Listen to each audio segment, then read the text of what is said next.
Prazer. Boa noite a todos. Eu sou o Murilo Cardoso Bertual e hoje começaremos o episódio 2 do nosso podcast Vestibulou. Nesse episódio nós falaremos sobre o avesso da pele de Jefferson Tenório. Estou aqui na presença de Gabriel Godoy de Oliveira. Tudo bem, Godoy? Prazer. E na presença de Henrique Pires. Tudo bem, Henrique? Prazer, Murilo. Sempre bom estar participando do teu podcast. Eu queria começar justamente agradecendo essa participação aí, que hoje vai ter uma ótima resenha do nosso livro. Eu que agradeço, é sempre muito bom falarmos de um tema tão importante, principalmente com duas pessoas tão inteligentes quanto vocês dois, que entendem tanto desse assunto. É um prazer recebê-los novamente no nosso podcast. Bom, agora vamos falar um pouco sobre o livro, né, O Avesso da Pele, sobre o seu autor também, Jefferson Tenório. Bom, a história é narrada por Pedro, filho de um professor de literatura negro, assassinado durante uma abordagem policial. O Pedro ele investiga suas origens, seu passado, a trajetória do seu pai durante sua vida após a morte precária do seu pai. O narrador é o Pedro, que é o personagem principal, e ele aproxima a ficção e a realidade sobre a família, a raça e a identidade de Pedro. Bom, gostaria de vocês de darem um adendo sobre o livro, algum fato interessante, por favor, Pedro. Eu gostaria de falar que esse livro é um livro muito bom, principalmente aqui do Sul, porque é uma leitura que se passa principalmente na cidade de Porto Alegre. Tem algumas partes que falam em Rio de Janeiro, mas Porto Alegre é o principal local onde se passa essa história. E é muito bom ter uma leitura realista, conta a verdade. Exatamente. Aqui de Porto Alegre a gente vê que cita a Rua Padre Chagas, cita as lombas, cita os bairros, que desde aquela época, desde os anos 80, anos 60 inclusive, já era de periferia. E é muito bom a gente saber essa história, né, Murilo? Exatamente, é muito importante nós conhecermos mais dessa Porto Alegre, uma Porto Alegre que nem sempre nos é mostrada, uma retratação um pouco mais realista da época, dos preconceitos que as pessoas sofriam e ainda sofrem até hoje, né? É um contexto muito importante para nós entendermos isso aqui, principalmente não só do Brasil, mas do nosso estado também, Rio Grande do Sul. Falando em Rio Grande do Sul, nós temos Jefferson Tenório, que ele nasceu em 1977, né, o autor do livro Avesso da Pele. Ele é do Rio de Janeiro, né, ele foi radicado em Porto Alegre. Ele é um escritor e professor. Ele estreou o seu primeiro livro, que é O Beijo na Parede, de 2013, que é um livro muito bom, e inclusive recomendo também a leitura dele, para quem quiser conhecer mais e se aprofundar mais sobre o ator. E ele foi eleito, esse primeiro livro dele, o livro do ano pela Associação Gaúcha de Escritores. Os textos de Jefferson Tenório são traduzidos em inglês e castelhano, é um fato muito interessante que ele apresenta para outros países, né?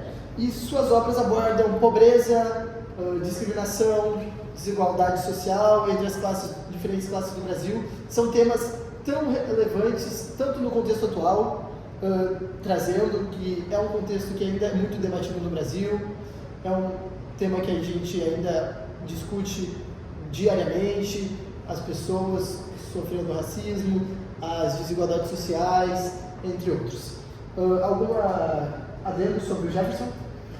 Eu gosto muito dos livros dele porque sempre, mesmo retratando uma pessoa só dentro de cada história que ele usa, ele consegue fazer com que cada parte da história se torne coletiva para o povo brasileiro.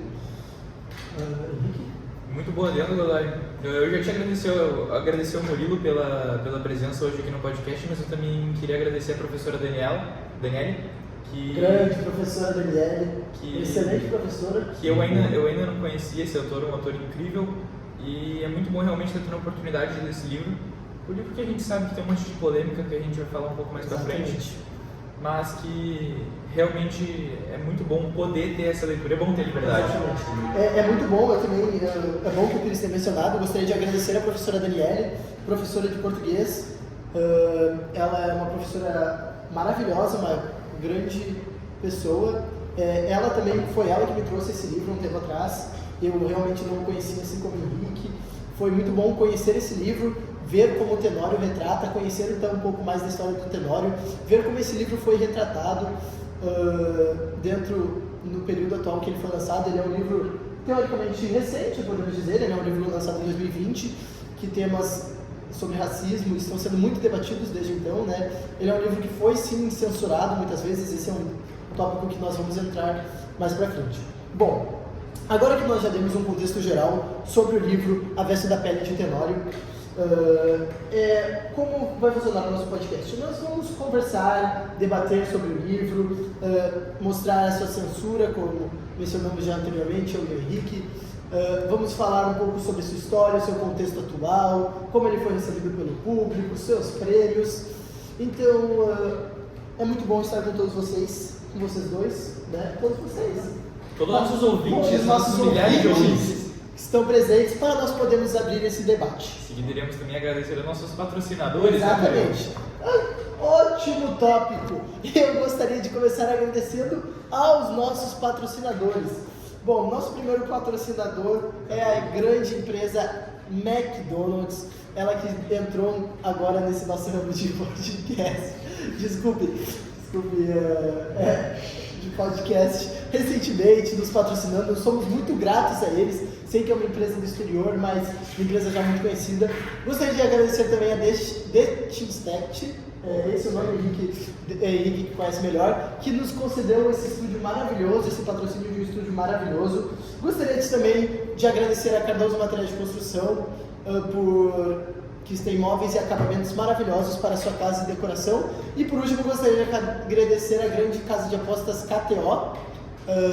Apostas esportivas, jogue com responsabilidade, proibido para menores de 14 anos. É isso aí, muito obrigado. Isso aí. Bom, agora a gente vai falar um pouco sobre o contexto histórico e social da publicação. Eu não sei se algum de vocês gostaria de abrir esse tema. Eu peço uma folha, na verdade. Claro. Enfim, o contexto histórico que começa a obra é uma obra que conta todas as relações, não só do personagem principal, mas também da mãe dele, do pai dele, de como eles se conheceram, dos erros não, né, dos antigos relacionamentos dos dois. Mostra como tudo isso teve influência tanto na vida dos pais quanto na vida do personagem principal. E a gente vê que realmente é uma leitura muito boa, justamente porque ela te faz entrar literalmente na história. Tu consegue ver tudo, principalmente para nós aqui, gaúchos, mateando. Exatamente. Mas assim, fugindo um pouco em si da história do livro, eu gostaria de saber de como foi o recebimento do público em relação à história, a esse livro, como foi recebido pelo público, como foi o contexto social das pessoas lendo esse livro. Foi um livro que teve bastante censuras, eu gostaria de selecionar algumas, né?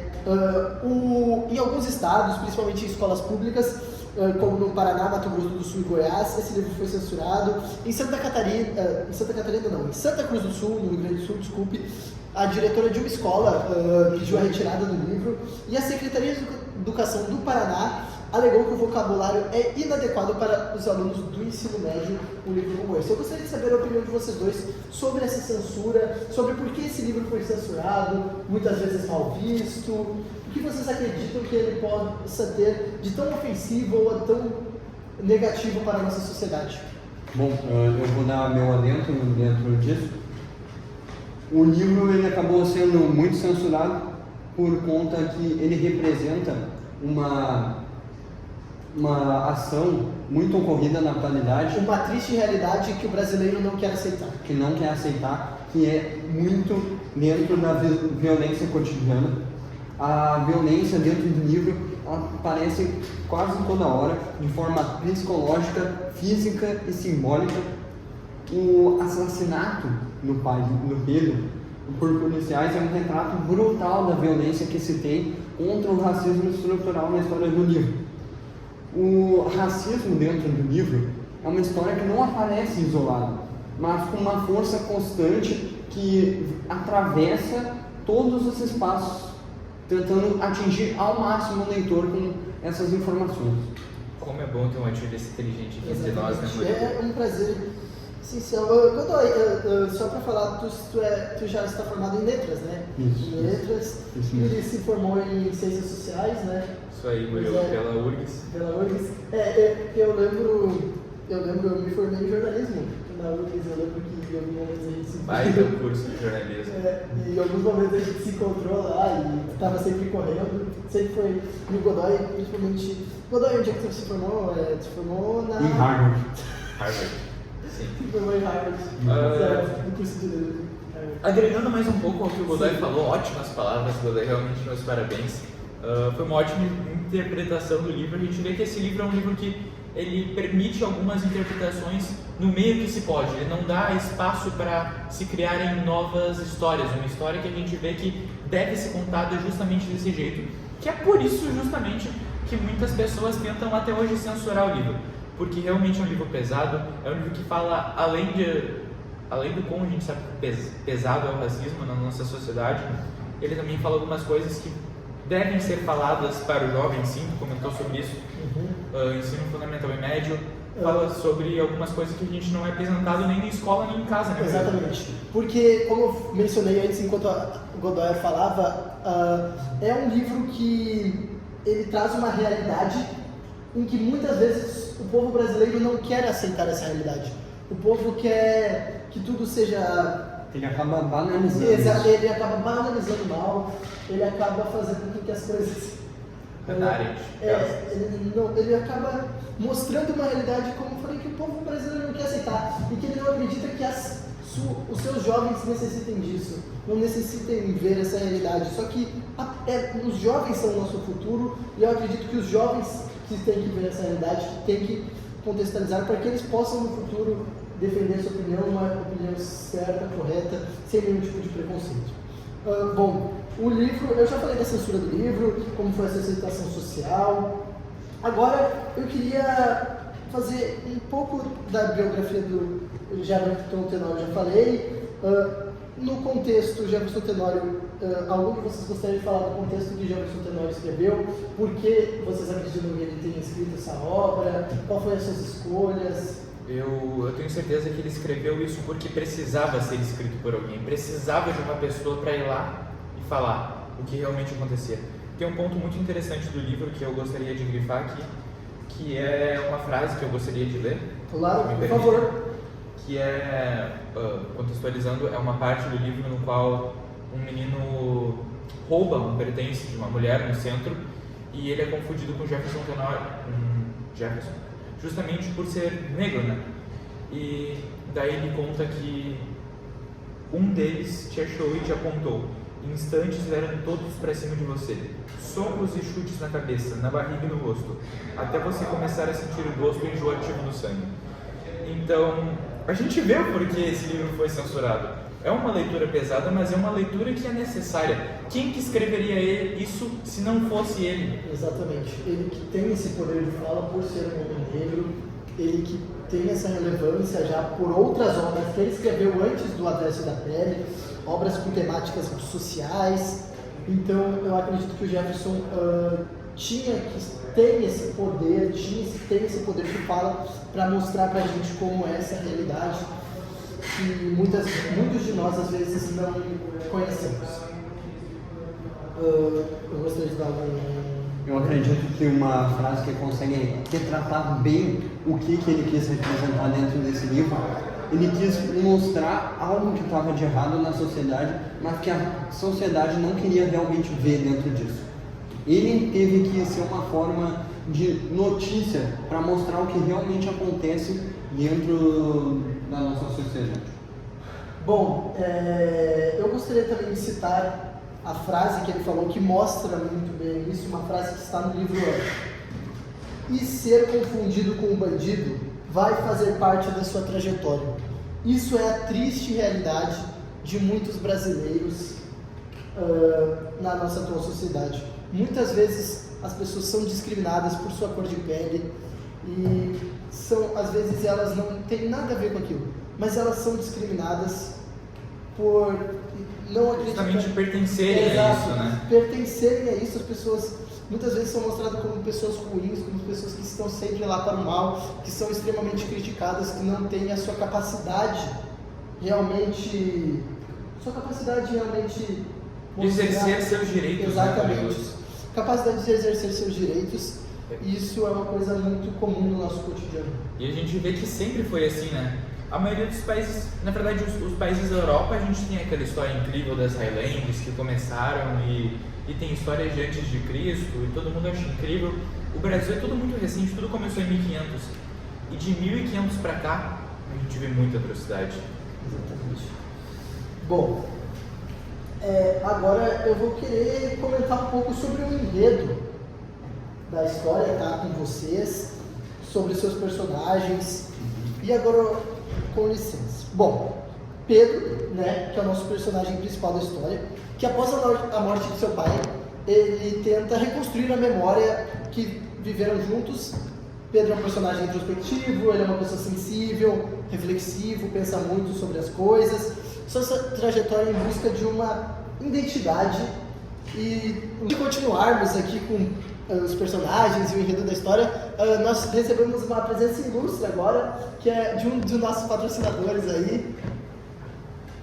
Pires, se puder apresentar. Boa tarde, tudo bem? Tudo bem? Nós estamos aqui referente à parceria firmada entre o pessoal aqui. Exato. E a nossa empresa, que é uma empresa controladora de pragas urbanas, né? Então nós somos patrocinadores e fiéis apoiadores desse grupo de pessoas aqui, desse projeto. Um abraço, gurizada. Um abraço. Muito obrigado. Bom, eu quiser falar, agora se vocês puderem falar um pouco, continuando sobre o Pedro, como ele é importante, como ele nos mostra algumas realidades, por favor. O Pedro é de extrema importância na obra, a gente vê que ele é o personagem principal, mas durante Ele a que leitura... conta a sua história, né? Ele que conta a sua história, mas ele conta como se a gente estivesse na história. Isso não é meio clichê, sempre todo mundo fala, parece que tu está na história. Essa história literalmente fala com você. Ele fala, você entrou em tal lugar, você fez tal coisa. E eu realmente nunca tinha visto isso, é muito interessante. E a gente também vê que nessa história tem muita guerra, né? Uma guerra porque não basta apenas você ser negro, você às vezes luta contra os brancos. Exatamente. E o livro conta essa história que é triste, a gente sabe, mas que faz parte do livro. Bom, Godoy, alguma coisa a agregar sobre o Pedro? Bom, ali, como o Henrique Pires conseguiu dizer, ali ele consegue te botar dentro da história, mesmo ele falando apenas do Pedro. Ele consegue fazer com que cada pessoa se sinta no lugar do Pedro e tente pelo menos entender sobre o que ele passa. Ainda assim sendo uma coisa muito difícil, passando pela realidade do Pedro. Entender o sofrimento que ele passou, como ele disse, nas guerras que ele passou. Não são guerras físicas, mas sim emocionais que ele passa dentro de cada dia dele. Bom, agora, continuando nossas listas de personagens, nós temos o Henrique, que é o pai de Pedro, pai de Pedro, um professor e militante que é assassinado em uma abordagem policial. A história gira em torno dessa tentativa do Pedro de entender quem o pai era, e Henrique é apresentado por uma luta de dignidade e educação dentro de um sistema racista. O Henrique, talvez, claro que nós temos o Pedro, mas provavelmente ele é o personagem mais importante dessa história, porque acredito que tudo acontece nessa história a partir dele. Sim, inclusive a gente sabe bastante da história de Henrique, justamente porque insistem em falar sobre isso. Ele fala sobre as desilusões amorosas do pai, ele fala sobre o contato da mãe dele com as bebidas, com as drogas, que vamos falar mais pra frente. Vamos falar mais pra frente também, e que realmente é muito pesado, a gente sabe disso. Vou até passar a palavra pro Gabriel. A representação que a gente tem ali dentro de Henrique passa tudo em visão do Pedro, dele tentando entender o porquê também do pai dele ter sido morto por conta da polícia. A gente vê ele tentando explicar como o pai dele era, tentando mostrar o lado do pai dele, para tentar também dar assim um sentido para a vida. Ele tenta achar um sentido para o pai dele morrer, que a gente descobre que não tem. Não faz sentido uma pessoa apenas assim ser morta por conta de raça ou cor. Eu gostaria de falar duas coisas. Primeiro, vou passar o mate para o meu Muito amigo. obrigado. E eu queria entrar num ponto muito bom dessa história, que não é um ponto solicitado, né, nesse nosso projeto, mas que eu acho que é extremamente importante a gente falar sobre, que é lugar de negro. A gente vê muito falando sobre isso nessa obra. Inclusive ele fala que no Teatro Mário Quintana, que hoje em dia, sabe que mudou, hoje em dia é o auditório Mário Quintana. Quase um museu. Quase um museu. E ele fala que antigamente lia nesse teatro como se fosse um cinema, e que às vezes ele chegava lá, ele, a namorada dele, o pai, enquanto ainda estava vivo, a gente sabe que foi pouco tempo, e ele chegava lá e ele se deparava com um monte de pessoas brancas e nenhuma pessoa preta. Nenhuma pessoa preta no filme, em nenhum lugar, nem na plateia assistindo. Exatamente. E a gente vê que isso é muito presente, principalmente no Rio Grande do Sul. Exatamente. E isso é uma coisa que tu falou que é presente no Rio Grande do Sul, mas tu falou um contexto que é a realidade. Muitas vezes as pessoas negras nos filmes, elas estão lá só para bater a cota de negros. Isso acontece muito nos filmes. Por exemplo, muitas vezes nós temos um filme de 4 amigos desvendando um mistério, que nós temos esse estereótipo do personagem principal, um branco, loiro, e o negro é sempre o engraçado. O negro é sempre o engraçado, que está lá só para completar a cota de negro, né? Nós temos esse problema na nossa sociedade, que é que o negro só está lá para computar o seu lugar, computar o lugar, a cota racial do filme. O negro nunca pode ser o personagem principal do filme. O negro só pode ser o personagem principal do filme se todos no filme serem pessoas pretas. Exatamente. Então, o negro ele já é envolvido em lugares em que ele não pode estar, ele sempre é dito como uma pessoa que não pode ser a protagonista de certa história, ele nunca é colocado na visão das pessoas num lugar maior que as outras pessoas de outras raças. Exatamente, inclusive eu até me lembrei de Todo Mundo Odeia o Chris, lá na página 71 desse livro, está escrito: pessoas brancas nunca pensam que um menino negro e pobre possa ter outros problemas além da fome e das drogas. Exatamente. Aquela cena clara de Todo Mundo Odeia o Chris, da professora. Exato, exatamente.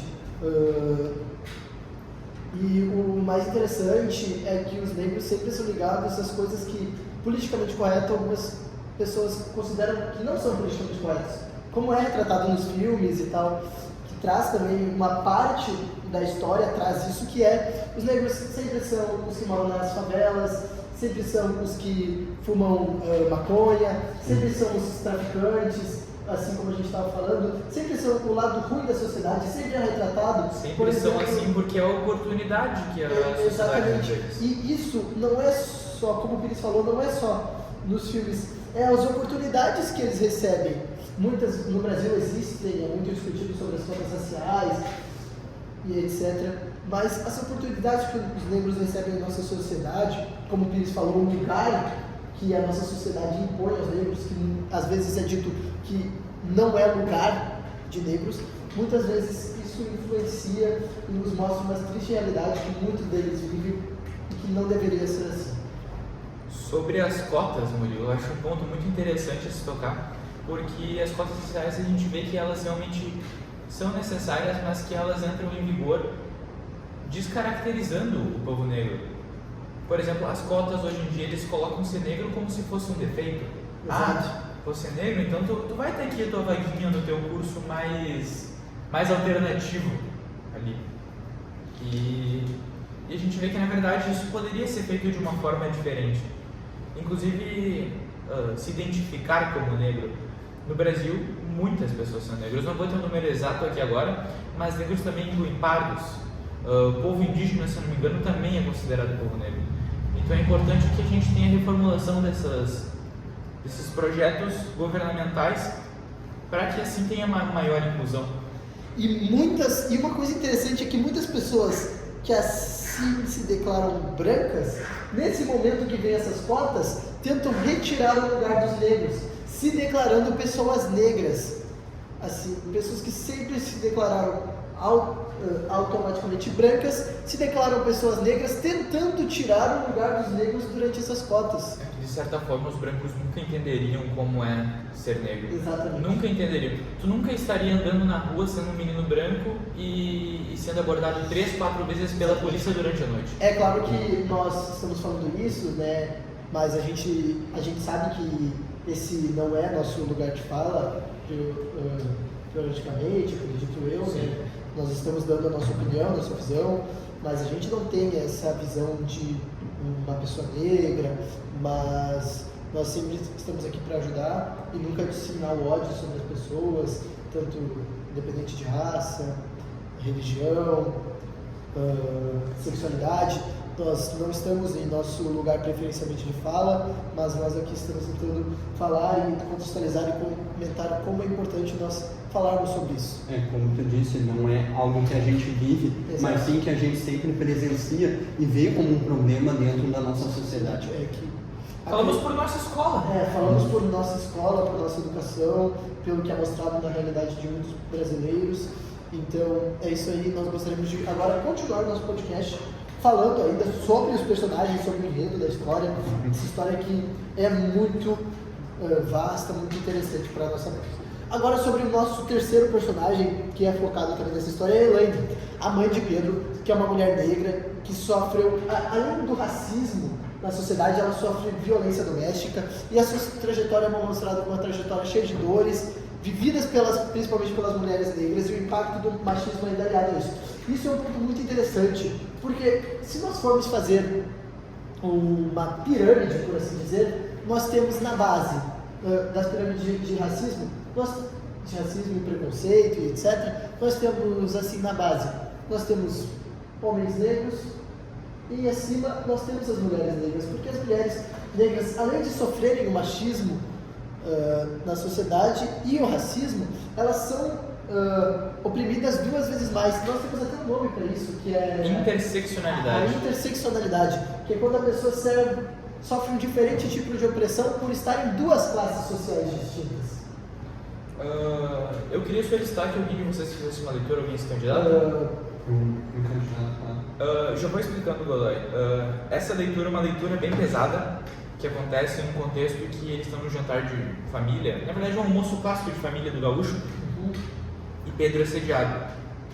E ninguém fala sobre isso nesse livro. Talvez porque tem causas, não vou dizer que maiores que essa, mas causas tão relevantes quanto essa. Mas ninguém fala sobre isso. Gabriel? Sim.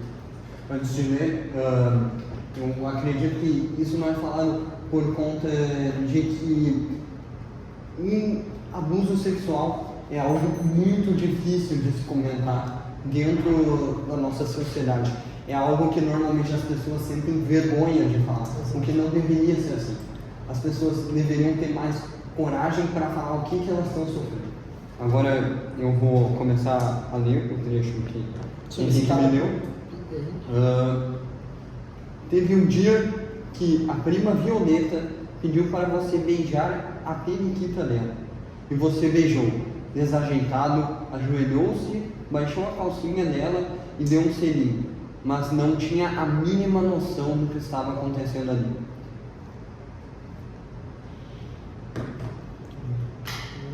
Até perdemos o clima. É um trecho difícil de ser mencionado, né?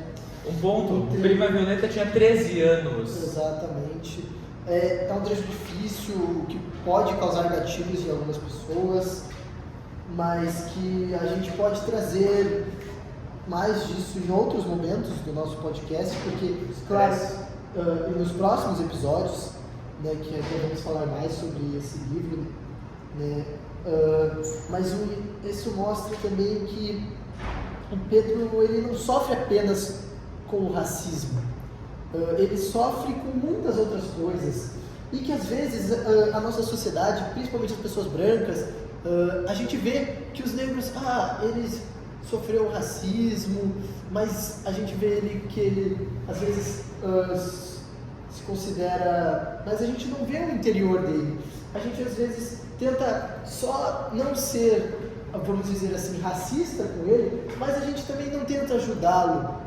E assim, nesse momento, tenta ajudá-lo, tenta entender as suas emoções, tenta vê-lo com um olhar diferente. Às vezes a gente só quer não ser racista quando nós estamos conversando com ele, mas às vezes nós não nos importamos com eles, com os sentimentos dele, por nós não acreditarmos que ele tem esse sentimento, mas nos importando com as pessoas brancas, acreditando que o sentimento que as pessoas negras sentem, que as pessoas brancas, quer dizer, sentem, é mais importante do que o sentimento que as pessoas negras sentem. Isso já é uma forma de racismo. Então nós temos que nos preocupar mutuamente, tanto com as pessoas brancas quanto com as pessoas pretas, porque os problemas psicológicos, os problemas sofridos por elas são iguais. Nenhuma pessoa sente problemas diferentes, independente da sua cor de pele. E a gente não lê esse livro para nos prender ao passado, prender a escravidão, mas a gente lê isso para nos libertar do presente. Exatamente. A gente lê isso para saber a posição que a gente está dentro da sociedade e dentro do conceito de interseccionalidade de Kimberley, que o Murilo também já citou, a gente vê o quão importante é isso. E agora eu queria solicitar para vocês uma pausa. Vamos dar uma pausa?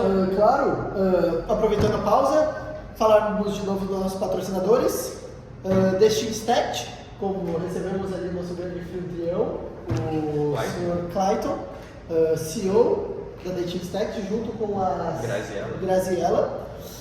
A Cardoso Materiais de Construção, móveis e decoração para a sua casa, a KTO.com.br, site de apostas, se registra lá, faça uma betezinha, não é para sobreviver de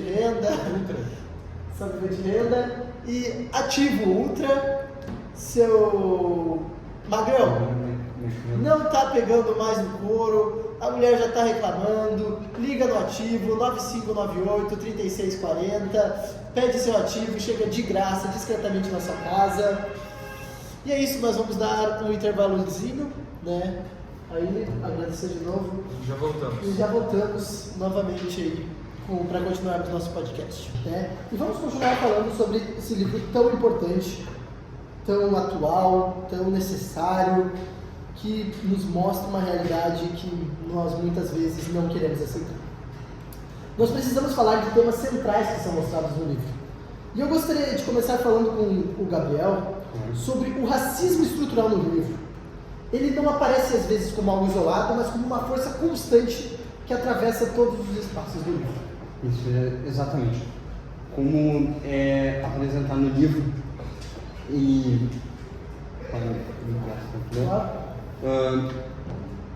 ele não aparece em pequenas ações que a gente vê dentro do livro, ele aparece em todo lugar.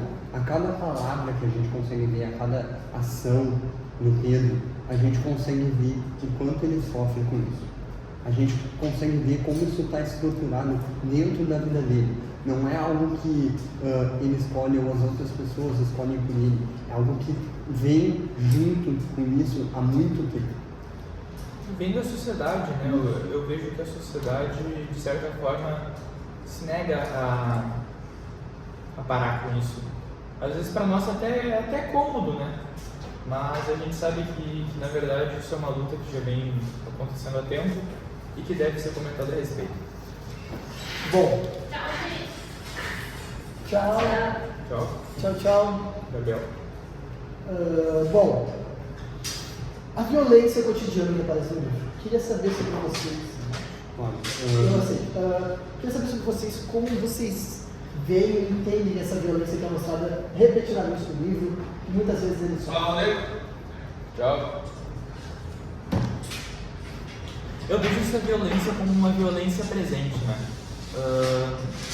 Tem certos pontos do livro que a gente chega a ficar até meio chocado, principalmente quando ele apanha, né? Ele apanha logo quando criança, ele é pisoteado por adultos. E às vezes a gente acha que a agressão contra a criança é só feita pelas crianças. Não, muito pelo contrário. Muitas vezes as crianças apanham dos pais. Então é um ponto importante a ser falado. E também que essa violência não é só uma violência normal, é violência pelo medo da pobreza. Exatamente. E muitas vezes é bom ter tocado nesse tópico sobre os adultos e as crianças, porque não são... Quando às vezes a gente vê uma criança, um jovem assim, cometendo esse ato de racismo, ofendendo, disseminando ódio, ele não nasceu com essa identidade. Essa identidade muitas vezes vem dos pais, dos adultos com quem essas pessoas convivem. Isso é mostrado nitidamente, que essa violência, essa disseminação de ódio que os adultos mostram, muitas vezes as crianças se sentem influenciadas e acreditam que elas também devem fazer aquilo dali. Isso é uma coisa que nós também podemos ver com base no livro. O Gabriel, sobre a violência cotidiana. Claro. Como tu falou, isso não nasce com a criança, não nasce com isso, nasce, como o Henrique falou, com os adultos. Dentro da sociedade que aquela criança vive, ela vai aprender com essas ações. Dentro do livro, a gente consegue ver violências físicas, mentais, vamos supor, verbais. A gente consegue ver ali a morte do pai de Pedro. Isso é algo que acontece, não é uma violência direta com o Pedro, mas ainda assim isso faz ele sofrer, faz ele se martirizar, faz ele sofrer. Ele, dentro da escola, já sofre racismo. Ele passa o tempo inteiro tentando entender por que as pessoas não o aceitam como ele é. Bom,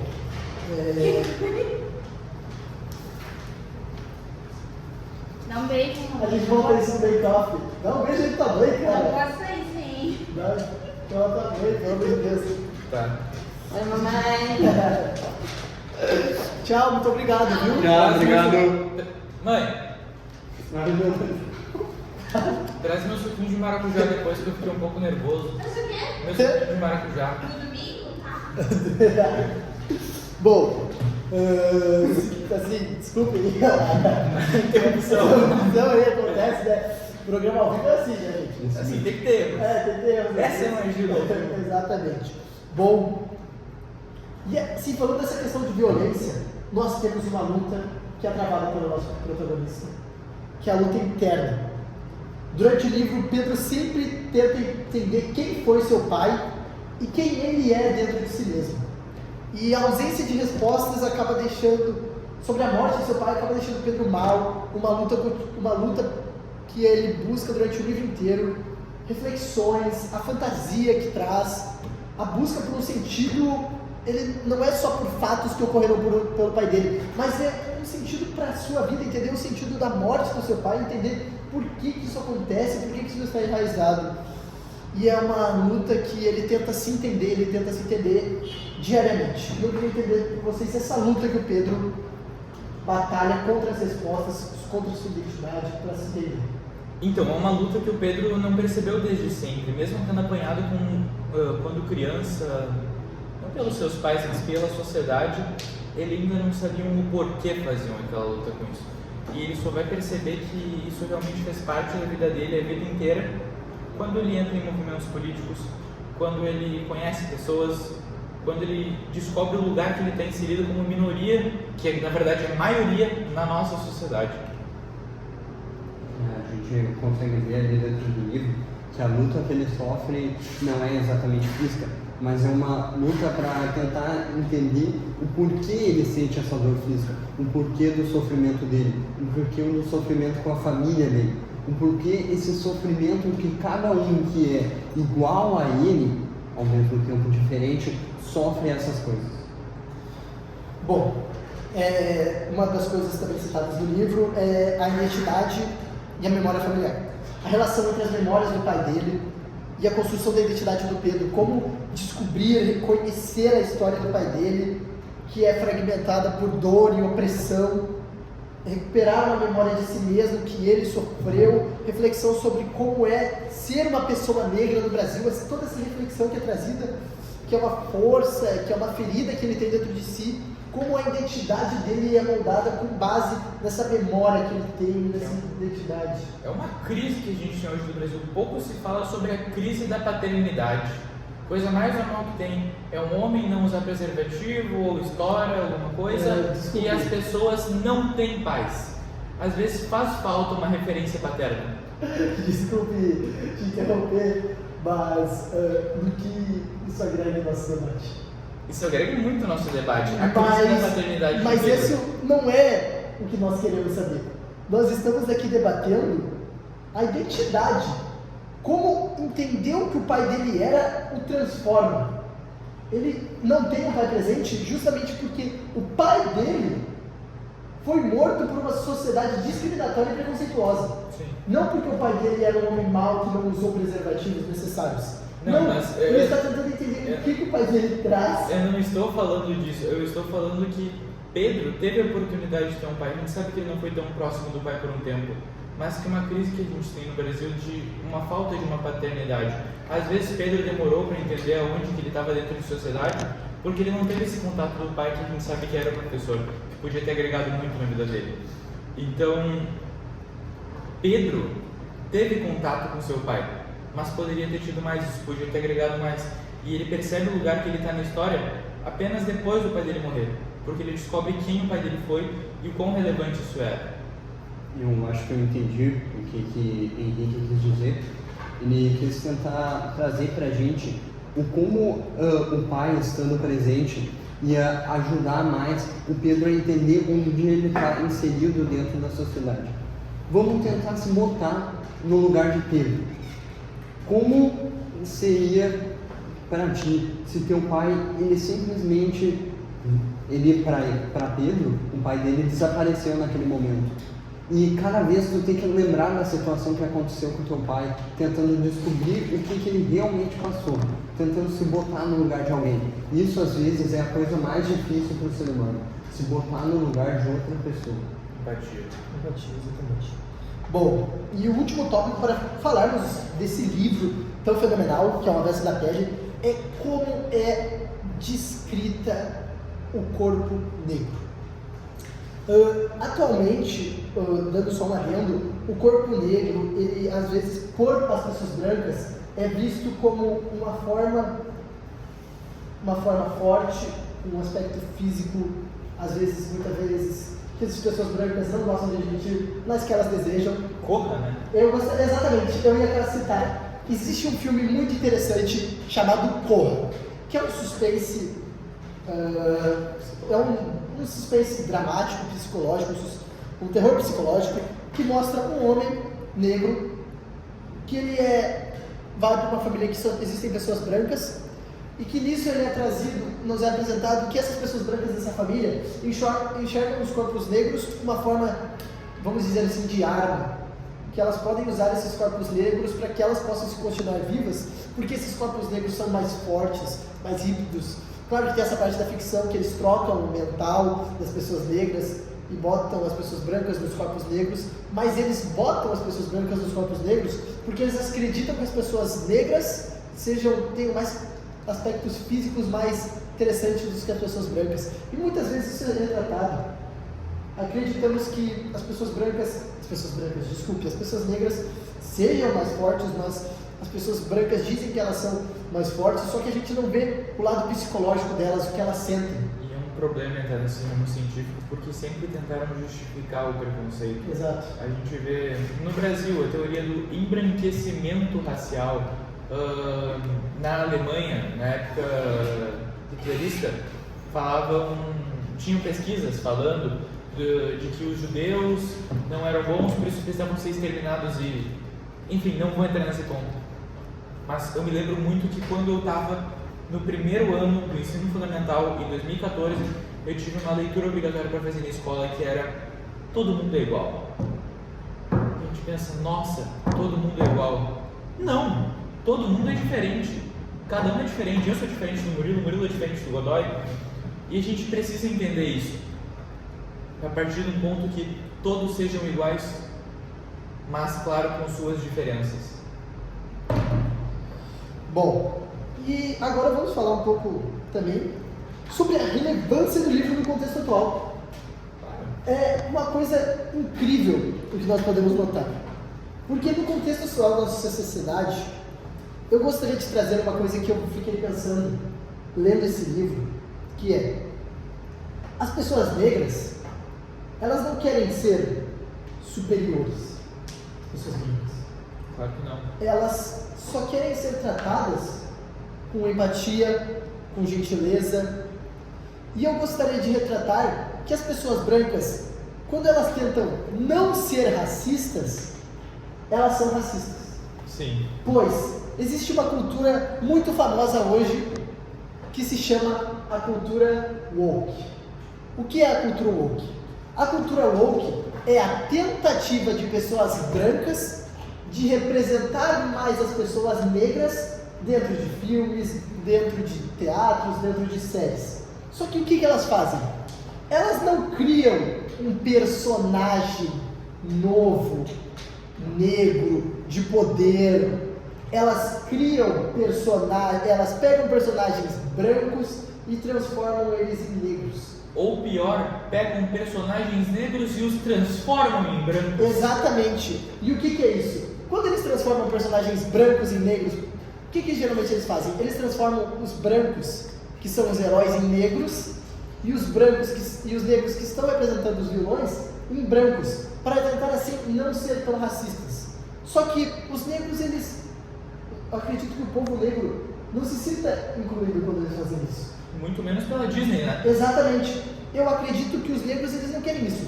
Eles querem que as suas... Lembrando, isso é só minha opinião, eu não estou no meu lugar de fala, mas eu acredito que eles querem que eles tenham novos personagens. Eles não querem depender só de uma troca.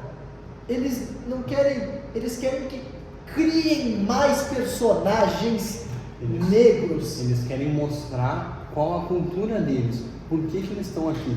Eles não querem se representar nos dentro de outra pessoa. Exatamente. Eles querem mostrar exatamente como eles são, o que eles passam, e é isso o que realmente eles precisam. Eu gostaria de citar um exemplo sobre cultura woke, mais recentemente em 2025, até semana passada, foi? 2 semanas atrás, que foi o lançamento do filme A Branca de Neve. A atriz não é praticamente uma pessoa negra, podemos considerar ela uma pessoa parda, mas ela vem recebendo muitas críticas, né? O filme por si só vem recebendo muitas críticas, mas é que a Branca de Neve, no filme de 1939, lançado pela Disney, a primeira princesa lançada pela Disney, é dito que o fato delas ter esse nome, Branca de Neve, é por ela ser branca como a neve. Claro que nesse filme de 2025, live action, houve uma readaptação. Mas eu acredito que não há necessidade disso. Pois nós tivemos uma princesa negra maravilhosa lançada em 2016, 2017, que foi a Moana. Que foi uma personagem negra nova, criada, que teve uma aceitação excepcional do público, mostrando uma negra forte, independente, lutando. Um dos poucos filmes até da Disney de princesas que saiu o filme 2. Exatamente. Não são todos que saíram. Outra representação que a gente tem, além de outra princesa, é como é o nome dela? A Pocahontas, como personagem indígena, também é muito bem representada dentro disso, mostrando a cultura indígena, a Moana mostrando a cultura afro-americana. Exatamente. Pires, adendo? Eu queria falar, não um filme específico, mas me traz certas lembranças de que o situante de um negro nem sempre são incluído. E a gente vê que Hollywood sempre teve essa influência. E quando uma pessoa negra é protagonista, quem que ajuda ela? A pessoa branca. A pessoa branca. Porque a pessoa negra, quando ela é protagonista de um filme, isso acontece até hoje em Hollywood. O que é? Ela é uma pessoa forte, que luta contra o sistema, muitas vezes, como nós já vimos falado antes, da representação do corpo negro, o corpo forte, ela é a pessoa que embate, ela é a pessoa que luta, mas ela não tem o intelecto, nos filmes é mostrado isso, ela não tem o intelecto de resolver um enigma, de resolver uma questão. Muitas vezes ela tem a assistência de uma pessoa branca que resolve com o seu intelecto determinado assunto, e a pessoa negra está no papel de protagonista da história, mas ela só está ali para dar porrada e para mostrar sua força, enquanto ele é rápido, etc. E a gente não quer também que tenha um filme só de brancos, ou que tenha um filme só de negros.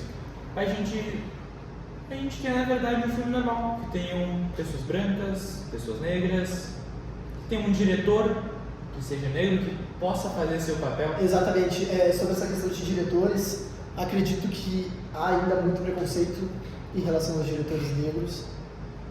Muito dificilmente diretores negros ganham Oscars, certo? Vão os trazer para a maior premiação de Hollywood. Mas nós temos um diretor muito bom que está se formando e que cria muitas vezes esse debate, criou esse debate em Corra, que é o Jordan Peele. Ele é um grande diretor, né? negro e que traz essa representatividade de uma forma muito clara. Mas nós temos essa relevância atual do livro, é muito importante, podem gerar vários debates aí nos nossos próximos episódios. Falando novamente, nós não estamos, nenhum de nós, no nosso lugar de fala, estamos prestando uma opinião. Inclusive, nos próximos episódios pretendemos sim chamar um especialista. Nós não estamos prestando nossa opinião, não estamos dizendo como as coisas devem ser e como os devem agir. A gente só está apresentando uma ideia, um fato, uma imagem que é apresentada dentro do livro. Exatamente. Bom, agora, trazendo ainda para esse contexto, gostaríamos de falar sobre como essa obra tem sido caracterizada daquilo que atualmente é a maior situação. A obra, a relevância da obra, como ela foi recebida. A obra ganhou em 2021 um prêmio chamado Jabuti, de melhor romance literário.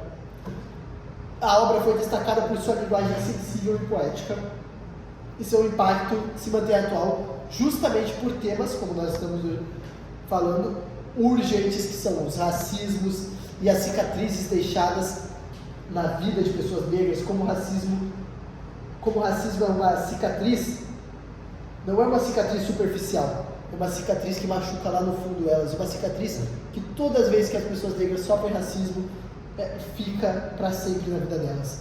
Porque você pode ter certeza, acredito que vocês vão concordar comigo, que todo o racismo que as pessoas negras sentem, elas sempre vão se lembrar. Uma frase que define bem isso, o racismo é uma marca que ninguém consegue ver, mas que dói igual uma ferida aberta. Ela dói como se fosse um machucado, ela dói como se tu realmente sente dor com isso, mas ninguém consegue ver realmente. A gente não consegue mensurar a dor que o outro está passando dentro disso. Bom, Pires, falar alguma coisa? Pra falar a verdade, o Godoy falou tudo que eu tava pensando. É isso que nós temos um cara intelectual formado em Harvard. Formado em letras em Harvard, né? Uma pessoa incrível aí. Eu, cara, assim, só pra contar o fato, tu nem acredita como eu conheci o Godoy. O Godoy eu conheci numa partida de futebol em que a gente estava lá jogando e nós não tínhamos fechado os dois times, né? Era um jogo de futebol 7, e eu vi o Godoy lendo um livro. Sabe que livro que ele estava lendo? Ele estava lendo Homo Sapiens. Com apenas 4 anos de idade. Com apenas, não, 4 anos de idade não, né? O Godoy é um cara jovem aí, eu já tô com meus 32, mas o Godoy ainda está no seu auge, né, com 24 anos. Claro. Recém-voltado no Brasil. Estava lendo Homo Sapiens e eu falei, cara, um cara ter Homo Sapiens, ele vai ter que ler Homo Sapiens, ele vai ter que olhar para jogar uma partida de futebol. Chamei ele para jogar, não jogava nada, mas pelo menos batia nos outros aí. Já me ajudou bastante. Muito engraçado essa vez. Eu não sei se o Godoy se lembra ainda, já faz anos. Pois é. E como eu posso esquecer de quando eu conheci o Pires, né? Pires aí tem a mesma idade que eu. Pires, nada, eu conheci o Pires com. Pires tinha a mesma idade que eu tinha 28. Na época. Nós tínhamos 28 anos de idade quando nos conhecemos. Sim. A minha irmã chegou em casa e falou: não, eu tenho uma pessoa para apresentar para vocês. Cheguei em casa, era esse gratificante homem que estava namorando com a minha irmã. Agora não estão mais juntos, né? Mas relacionamentos terminam, mas amizades continuam. Né? Eu gostava muito dela, era bem parecida contigo. Muito obrigado. Bom, mas agora ela tá com aquele outro cara que não é muito gente boa não, mas sempre vou preferir o Henrique. Mas continuando aí, né? Bom, adaptações da teledramaturgia brasileira, influências de mídias digitais, etc. Porque os livros ainda são muito utilizados, mas celular hoje é tudo, né? Celular, internet, hoje é tudo. Bom, ele nunca foi adaptado à teledramaturgia brasileira, nem no cinema, mas ele inspirou vários podcasts, como esse, né? Videobooks, vídeos explicando livros literários, videocasts, programas de TV, pessoas debatendo o livro, mesas redondas, sobre a literatura, como o livro foi escrito, por questões sociais. E coisas que precisam ser trabalhadas e que muitas vezes deixam para ser trabalhado em faculdade. O que eu faço na crítica tem que ser trabalhado na escola, no ensino fundamental, no ensino médio. Na televisão, porque hoje a televisão é tudo. As pessoas, hoje, nos tempos atuais, não leem 10 livros em um ano, as pessoas não leem mais 10 livros. Hoje em dia, as pessoas assistem 10 tipos diferentes de programas em uma hora. Então eu acho que isso tem que ser muito debatido em programas de TV, influenciadores têm que falar desse tema, porque é um tema muito importante e tem que apresentar esse livro e como retratá-lo. Isso é muito importante para a nossa sociedade. Não é por conta de ser um assunto pesado que ele não deve ser tratado. É exatamente por conta disso, por ele ser um assunto muito impactante, que ele, ao invés de ser, além de ser tratado em podcasts, ele tem que ser estudado. A gente tem que ensinar as nossas crianças do nosso Brasil, de todo mundo, a como conseguir tratar isso, para isso não ocorrer com mais ninguém. Exatamente. Isso aí entra no meu próximo tópico que o Henrique Pires já tinha dado lá dentro. A importância do ensino da literatura contemporânea com o livro A Verso da Pele. É muito importante aproximar os alunos dessa realidade social que acontece no Brasil e essa obra permite que eles se aproximem. Por favor, Henrique. Eu acho que somos como uma esponja, Murilo. Uma esponja que absorve todo o conteúdo. E a gente vê tanta, desculpa pela palavra, mas tanta idiotice na internet. Às vezes a gente passa 3, 4 horas ali, só rolando, no final, o que a gente se lembra? O que a gente vê disso? O que a gente aprende com isso? E o livro é justamente o que mostra que tu tá consumindo algo e algo ele físico. Esse livro eu li em PDF, eu ainda quero muito ter a chance de ler ele em páginas, porque realmente a gente vê a diferença e que essa esponja chega uma hora que ela absorveu tanto, e na verdade é algo superficial, é algo raso. Então o que a gente precisa é absorver... Desculpe. É capaz, assim que acontece ao vivo é assim, gente, desculpe. Henrique. A gente precisa absorver coisas que realmente são profundas como essa leitura e expelir elas aqui como a gente está fazendo nesse podcast de dando a palavra para pessoas tão importantes como Murilo, Gabriel Godoy. Até eu também sou importante. Eu te considero uma pessoa muito importante no cenário. Aí no seu próximo, eu fiquei sabendo que vai lançar um livro. Sim, eu vou. Um livro. Certo. Desculpe de novo, nós estamos com vários problemas técnicos no dia de hoje. E continuando a reflexão, agora com o Godoy, por favor.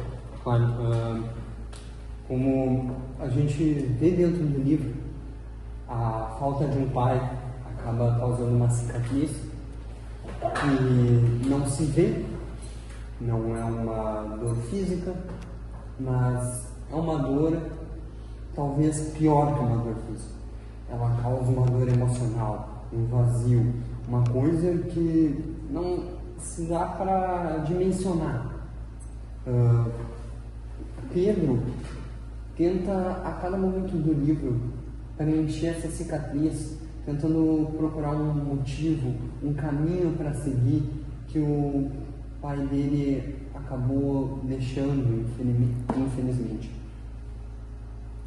Sim, eu acho essa conclusão que o Godoy teve muito válida. Eu também queria fazer um adendo em relação ao cinema brasileiro, que a gente vê que muitas vezes esses tópicos não são trabalhados e talvez agora com a exclusão de Ainda Estou Aqui realmente sejam trabalhados esses temas que realmente são necessários. E eu queria agradecer ao autor por essa incrível experiência que todos nós tivemos durante a leitura desse livro. É uma obra assim que, mesmo tu não sabendo que tu, por Godoy, nós não sofremos isso, nós sentimos a dor na leitura, não tanto quanto as pessoas sentem quando sofrem racismo, mas nós vemos a dor que as pessoas sentem, quando elas sofrem isso. Então é uma coisa muito triste, é uma leitura pesada, uma leitura que nos faz pensar durante dias, um livro que merece ser lido e relido muitas vezes. E com isso, eu não sei se alguém tem alguma coisa a mais a acrescentar. Eu gostaria novamente de agradecer a Daniele, que nos Professora apresentou esse Daniele, livro. Foi a professora Daniele, uma excelente professora, um abraço para ela. E também aos nossos patrocinadores. Nossos patrocinadores que fizeram desse podcast, esse espetáculo, né? esse espetáculo de podcast num conteúdo pesado, estão sempre nos apoiando. Cardoso, materiais de construção e decoração, tudo para sua casa e seu lar. Detinstect, a maior empresa de detetização do Rio Grande do Sul. Ativo, Magrão, tá com dificuldade, Mamigão não tá trabalhando mais, chama no Ativo 9052 4392 e KTO, Casa de apostas apenas para maiores de idade. 18 anos. Vai lá fazer cafezinha, não vai pra ganhar renda, viver disso, vai lá fazer cafezinha, é isso aí. Tá pagando. Eu também queria mandar um abraço pro nosso filmmaker, que falhou várias vezes hoje, mas está presente no nosso canal. A nossa edição estava meio ruim. Ele vai aparecer aqui agora. Que não faz parte do nosso... Ele não faz parte do nosso projeto, mas ele estava nos ajudando. Os parabéns. Foi por isso que o trabalho ficou pior hoje, mas prometemos que contrataremos uma pessoa melhor. Eu comentei deles no meu podcast também. Então, muito obrigado. Muito obrigado. Eu queria agradecer a todos, os ouvintes, os telespectadores, porque nós temos telespectadores e ouvintes, né? Ouvintes Milhares. em Spotify, espectadores no YouTube. Muito obrigado pela presença de vocês dois, Gabriel, é isso aí. Muito obrigado, Bruno. Foi um prazer participar. Prazer excelente receber vocês dois aqui comigo. Temos esse papo, um papo pesado, um papo difícil, mas que tem que ser falado. Muito obrigado, uma conversa realmente necessária. Muito obrigado a todos, um abraço e bom final de semana.